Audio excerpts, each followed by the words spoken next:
Le but de cette vidéo est de vous présenter le diagramme de classe qui fait partie des diagrammes du langage de modélisation UML. En fait, il représente une vue structurelle de l'application en présentant les classes de l'application et les liens entre les classes. Donc évidemment, le premier élément de base du diagramme qu'on peut retrouver dans un diagramme de classe, c'est la classe. Donc je vais placer une classe, donc par exemple la classe, je vais essayer de monter un diagramme complet, donc on va créer la classe véhicule. Dans cette classe, vous voyez, les classes sont représentées par un rectangle en 3 parties. Donc, vous avez une première partie avec le nom de la classe, plus pour dire que la classe est publique, hein, sinon on aurait eu moins dans le cas d'une classe privée. Puis vous avez une deuxième case qui va contenir les propriétés de la classe et la troisième case qui va contenir les méthodes de la classe. Donc je peux très bien ajouter le détail du contenu de la classe. Donc là je vais rajouter par exemple au niveau propriété, je vais mettre l'année. Alors évidemment je pourrais détailler le type, etc. Donc là je vais aller assez rapidement parce que le but c'est juste de vous montrer la structure du diagramme de classe. Donc je vais mettre une année et un kilométrage donc pour un véhicule. Voilà, donc là vous remarquez que par défaut il m'a mis les propriétés en privé, donc avec un moins, et là il a même rajouté un signe supplémentaire. C'est vrai que normalement les propriétés sont en privé, hein. Vous pourriez en mettre certaines en public, mais a priori on les met plutôt en privé et on va créer des getters et des setters pour pouvoir accéder aux différentes propriétés. Dans ce diagramme de classe, je vais me contenter de mettre des propriétés, je ne vais pas mettre des méthodes, je pourrais hein, évidemment, mais c'est encore une fois, c'est juste pour vous montrer la structure du diagramme. Alors ensuite, en plus des classes, on peut faire des liens entre les classes. Alors du coup, il me faut une deuxième classe, donc imaginons que je veuille classer les véhicules par type, donc je vais créer une classe que je vais appeler type véhicule. Voilà. Donc je vais rapidement la remplir, donc avec un nom de type de véhicule, le carburant pour ce type de véhicule et le tarif. Et là donc j'ai envie de faire un lien entre les deux, donc une association. Donc je place un lien entre véhicule et type véhicule. Et là vous allez voir que donc sur le lien il y a des multiplicités pour savoir tout simplement quel est le nombre d'occurrences d'une classe vers une autre. Donc un véhicule n'est que d'un seul type, donc ici je vais mettre une multiplicité de 1, donc je vais choisir 1. Et de l'autre côté, pour un type de véhicule, je peux avoir évidemment plusieurs véhicules de ce même type, donc la multiplicité va être de 0 étoile de l'autre côté. Alors je peux rajouter aussi des rôles, donc par exemple ici, je vais rajouter comme rôle, je vais mettre le type. Voilà. Et de l'autre côté, je vais ajouter le rôle les véhicules. Alors, à quoi correspondent ces rôles? Tout simplement au nom des propriétés et au type des propriétés qu'il va y avoir d'un côté et de l'autre. C'est-à-dire que si je mets des rôles de cette façon-là, dans véhicule, je vais avoir une propriété, le type qui sera du type véhicule, donc ça va être une propriété de type objet, et dans type véhicule, je vais avoir les véhicules, et comme il y en a plusieurs, ça va être une collection, donc par exemple en Java, ça va être une array list de véhicules. D'où l'importance de spécifier les rôles lorsqu'on a effectivement envie de créer les propriétés correspondantes dans les différentes classes. Alors je peux très bien décider d'avoir une seule des deux propriétés, c'est-à-dire que je peux très bien dire que pour un véhicule, je veux savoir quel est le type, mais à partir de type véhicule, je n'ai pas envie de connaître quels sont les véhicules. Bon, c'est pas forcément très logique, c'est quand même plus facile d'avoir les deux sens de navigation, mais c'est juste pour vous montrer comment ça fonctionne. Donc je peux très bien ici décider de ne pas mettre de rôle, et je peux décider qu'il n'y a qu'un sens de navigabilité. Et donc pour fixer un seul sens de navigabilité, donc là je vais cliquer ici et je vais dire que ce n'est pas navigable dans ce sens-là. Donc je décoche navigable. Et là vous voyez, il m'a rajouté une flèche. Alors cette flèche n'est pas obligatoire, hein, mais ça permet effectivement de voir dans quel sens on va avoir la navigation c'est-à-dire que je peux aller que de véhicule vers type véhicule. Voilà, donc ça c'est pour l'association simple qui permet d'avoir une propriété ou deux propriétés qui permettent de passer d'une classe à une autre. Ensuite, je peux avoir envie de quelque chose de plus... une association un peu plus complexe. Alors pour cela, je vais y arriver, pour cela je vais rajouter encore une classe, la classe location. Donc je vais mettre une classe ici, location, parce que j'ai envie de gérer la location de véhicules, et je vais rapidement remplir cette classe. Donc pour une location, je pars du principe que j'ai la date de location, enregistrer la date de retour, et puis le total, le montant total payé. Donc je vais faire une association entre location et véhicule en partant du principe que pour une location, une même location, je peux très bien louer plusieurs véhicules à la fois, pourquoi pas, et j'ai envie de savoir au niveau des véhicules quelles sont les locations concernées par ce véhicule. Donc j'ajoute cette association. Et maintenant, ce que j'aimerais avoir, c'est pour chaque véhicule d'une location, je veux savoir quel est le kilométrage qui a été utilisé pour cette location. Donc, du coup, où vais-je mettre le kilométrage? Et ce kilométrage, il dépend de location et de véhicule. Donc, ça doit être dans une association qui est entre les deux. Du coup, je suis obligé d'ajouter une classe qui va être en fait une classe association.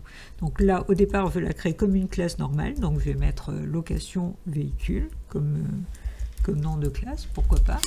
Je vais, à l'intérieur de cette classe, ajouter la propriété kilomètre. Donc ça va être le kilométrage d'un véhicule pour une location. Et je vais faire donc un lien d'association entre... donc je vais gérer une classe association et je vais prendre ce lien en reliant donc location véhicule à l'association précédente. Et là vous voyez, il m'a rajouté un lien en pointillé et la classe, il a changé un petit peu son formalisme, sa représentation, pour bien montrer que c'est une classe association. Donc là, ça va se traduire par de différentes façons. Alors, dans le cas où vous avez dans la classe une seule propriété, eh bien, généralement, on traduit cela par un dictionnaire. C'est-à-dire que dans les locations, ça va être un dictionnaire qui va contenir en clé un véhicule à chaque fois. Et pour chaque véhicule de la location, on aura donc en information un integer qui va nous donner le kilométrage. De même, dans véhicule, on va avoir un dictionnaire les locations qui, pour chaque location, on aura le kilométrage du véhicule. Par contre, si la classe location véhicule contient plusieurs propriétés, là, ça va être difficile de le faire avec simplement un integer en information dans le dictionnaire. Donc là, pour le coup, vous serez obligé de garder la classe location véhicule, alors que dans le cas précédent, je ne l'utilisais même pas. Et c'est la classe location véhicule qui va servir comme élément dans le dictionnaire. C'est-à-dire que les locations, ça va être un dictionnaire de véhicules, et pour chaque véhicule, on aura une instance de la classe location véhicule. Donc il y a toujours différentes façons de présenter les choses. Alors là aussi, la navigabilité peut se faire dans un sens ou dans l'autre, ou les deux, mais il va y avoir donc des choix à faire au niveau programmation pour la traduction d'une classe association. Alors, qu'est-ce qu'on peut avoir aussi dans un diagramme de classe? On peut avoir un héritage. Donc, imaginons qu'au niveau des types véhicules, je propose à la location deux types de véhicules, les voitures et les utilitaires. Et aussi bien les voitures que les utilitaires ont un nom de type de véhicule, un type de carburant et puis un tarif. Mais par contre, au niveau des voitures, je veux connaître le nombre de places possibles dans la voiture, tandis que pour les utilitaires, je veux connaître la capacité, la hauteur et la longueur de l'utilitaire. Du coup, plutôt que faire deux classes complètes, voiture, utilitaire, qui vont contenir nom, carburant, nombre de places pour voiture, et puis nom, carburant, tarif et capacité, hauteur, longueur pour utilitaire, je vais utiliser mon type véhicule et je vais faire donc des classes phi. Donc je vais faire une classe voiture dans laquelle je vais mettre la propriété NB place. Je vais faire une deuxième classe utilitaire dans laquelle je vais mettre les propriétés nécessaires. Donc avec capacité, hauteur et longueur. Voilà, j'ai mes deux classes qui doivent hériter de type véhicule. Donc je vais faire tout simplement un lien d'héritage en partant à chaque fois de la fille vers la classe mère. Et voilà, donc les deux classes vont hériter de type véhicule. Alors attention, au niveau de l'héritage, bon là ça ne se voit pas, mais vous savez au niveau programmation, une classe fille hérite de tout ce qui est non privé de la classe mère. Donc voiture n'aura pas accès directement à non carburant tarif. Il y aura accès si jamais il y a des guetteurs ou setters, ou bien généralement par le constructeur de type véhicule va valoriser les propriétés de type véhicule. Et évidemment, les classes filles peuvent appeler le constructeur de la classe mère. Voilà en ce qui concerne l'héritage. Alors, qu'est-ce qu'on peut avoir comme autre lien intéressant? Imaginons, alors pour les locations, j'ai besoin de savoir quel est le client qui va gérer la location. Donc, je vais rajouter une classe client dans laquelle je vais mettre les propriétés minimales. Donc nom, téléphone, adresse. À partir de là, je veux savoir quel est le client de la location, sachant qu'un client peut réaliser plusieurs locations. Donc on a affaire à un lien d'association qui paraît assez classique, excepté qu'effectivement, de ce côté, je vais mettre une multiplicité de 1, sachant que on est bien d'accord, une location ne concerne qu'un client. Par contre, de l'autre côté, on a bien une multiplicité de étoiles, hein, puisque un client peut avoir plusieurs locations. Je peux même rajouter, évidemment, les rôles correspondants. Alors, on a affaire à une association qu'on a déjà vue, hein, assez classique, mais c'est pas que ce que je peux rajouter au niveau donc, de cette association, c'est de préciser qu'il y a un lien fort entre client et location. En gros, ce que j'ai envie de faire passer comme message, c'est que si je supprime le client, les locations correspondantes doivent disparaître. Elles ne peuvent pas apparaître, elles ne peuvent pas appartenir à un autre client. Et ça, je peux le représenter par ce qu'on appelle un lien de composition. Donc, je vais choisir une agrégation de type composition. Et il va me rajouter, vous voyez, un losange noir qui indique effectivement ce lien fort entre client et location. Alors ça se traduit comment dans les classes? Rien de plus que la collection, les locations dans client. Mis à part qu'au niveau programmation, ça nous donne juste un signalement que effectivement la location ne peut pas être attachée à autre chose. Dans le sens que si je supprime le client, eh bien forcément les locations correspondantes doivent disparaître. Donc c'est juste une information qui risque de servir au niveau programmation. Alors, qu'est-ce que je peux faire de plus sur ce diagramme? Type véhicule, je peux décider qu'il n'y a pas d'autre type véhicule que voiture et utilitaire, et qu'on a affaire ici à une classe, je veux signaler directement dans le diagramme de classe que cette classe ne pourra pas être instanciée. Je ne peux pas créer un type véhicule. Je peux créer une voiture, je peux créer un utilitaire, qui sont des types de véhicules différents, mais je ne veux pas faire un new, je ne veux pas créer un type véhicule. Donc comment je gère ceci? Eh bien, je signale tout simplement au niveau de la classe, je veux préciser en fait que ça va être une classe abstraite. Donc là, il suffit que je coche ici abstraite. Voilà. Alors, évidemment, il utilise un formalisme différent. Bon, là, je suis sous InDesign. Vous pouvez utiliser d'autres logiciels de modélisation, mais vous aurez toujours une nuance de formalisme qui vous permet de repérer effectivement qu'une classe est abstraite. Alors, je voudrais vous montrer d'autres aspects, mais que je ne vais pas pouvoir rajouter sur ce schéma. Donc, pour le moment, je vais le mettre de côté. Et je vais construire, j'aurais pu le supprimer, mais je vais construire un deuxième schéma. Ce que je voudrais vous montrer, c'est une association un peu plus complexe que ce qu'on a vu là, c'est-à-dire là pour le moment on a vu des associations binaires qui relient juste deux classes. Moi j'aimerais vous montrer une association ternaire, donc qui va relier au moins trois classes. Donc je vais créer une classe commande dans laquelle je vais mettre un minimum avec date commande et total de la commande, voilà. Ensuite, ce que je veux, c'est une classe article. Alors, c'est parti pour une classe article. Avec le libellé de l'article et le prix. Et je veux une classe taille. Alors, on va rajouter une troisième classe taille. avec la valeur de la taille. Alors pourquoi j'ai fait ces 3 classes? Parce que ce que j'aimerais, c'est gérer dans une commande, donc à chaque ligne de la commande, ce que je veux, c'est préciser l'article concerné et dans quelle taille il a été commandé. Par exemple, des articles de vêtements, par exemple.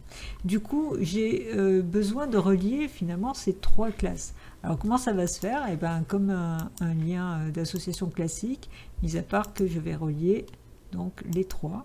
Et vous remarquez qu'il m'ajoute un petit losange entre, de façon à faire le lien. Alors, il marque association parce qu'il donne direct un nom d'association. C'est quelque chose que je peux demander à ne pas le voir. Donc, je vais enlever le nom. Voilà. Voilà, je n'ai pas envie qu'on voit le nom. Alors, vous voyez qu'à nouveau, on a des multiplicités. Alors, comment ça va se traduire, ce genre de choses? Ça peut se traduire de plein de façons différentes au niveau programmation.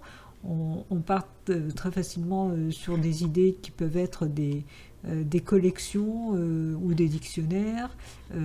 Tout dépend, donc dans commande, on peut imaginer une connexion de lignes de commande qui va contenir à l'intérieur des lignes de commande, à chaque fois, l'article commandé et la taille commandée. Donc on peut imaginer effectivement qu'on a ces différentes propriétés, une propriété article et une propriété taille, dans une collection ligne commande que l'on retrouve dans commande. On peut imaginer aussi des collections dans article et dans taille, tout dépend ce que l'on veut faire. Et bien justement, imaginons que pour chaque ligne de commande, je veux connaître l'article commandé, la taille, mais aussi dans quelle quantité. Alors on se retrouve un peu avec l'histoire de kilomètres qu'on avait vu dans location véhicule.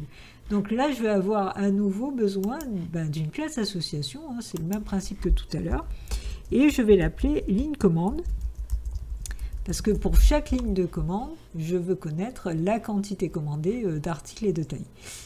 Donc je vais rajouter évidemment quantité dans ligne commande, et je vais faire donc ce lien d'association classique. Donc je vais prendre lien d'association au niveau donc de la classe association. Voilà, je retrouve les pointillés. Donc vous voyez, le principe est strictement le même. Et par quoi ça va se traduire? Comme tout à l'heure. Alors on peut imaginer encore une fois une collection dans commande qui va être une collection de lignes commande, et à ce moment-là, ça voudrait dire que dans la classe ligne commande, j'aurai finalement comme propriété en plus l'article et la taille.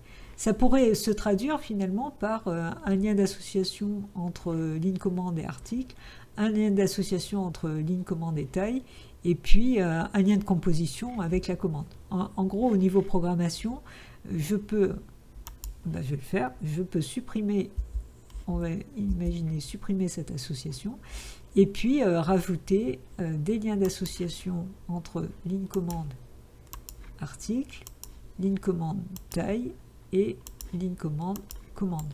Alors je vais fignoler tout ça en changeant les différentes multiplicités.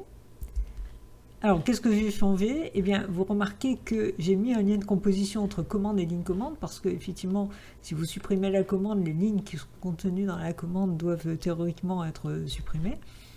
Et je vais avoir donc dans commande les lignes commandes qui va être une collection de lignes commandes. Et vous voyez que du coup dans ligne commande, j'ai rajouté un lien, j'ai même fait une seule navigabilité vers article. Pour une ligne commande, j'aurai la quantité commandée, j'aurai l'article commandé, donc une propriété l'article de type article, et j'aurai la taille commandée, donc une propriété la taille de type taille.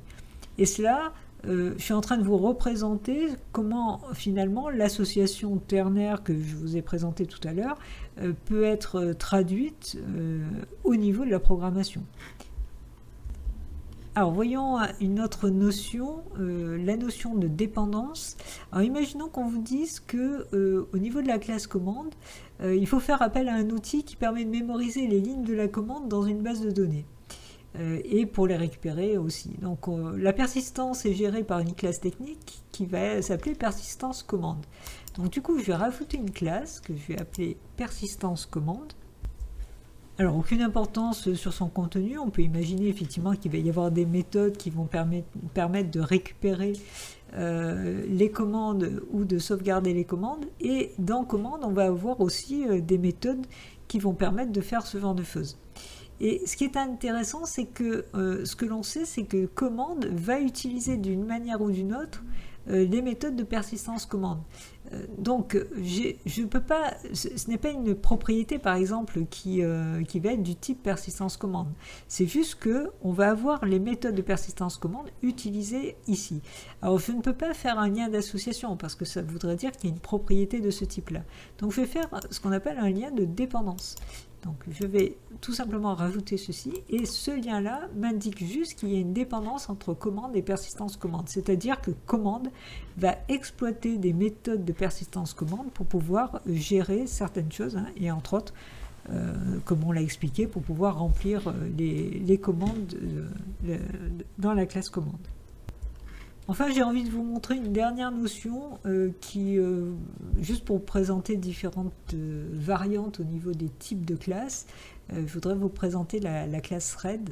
Alors, en fait, le principe est le suivant, c'est imaginons qu'on veut coder le jeu Tetris, et on va avoir donc des pièces à gérer. Alors, je vais créer une classe pièce, dans laquelle je vais mettre un minimum d'informations.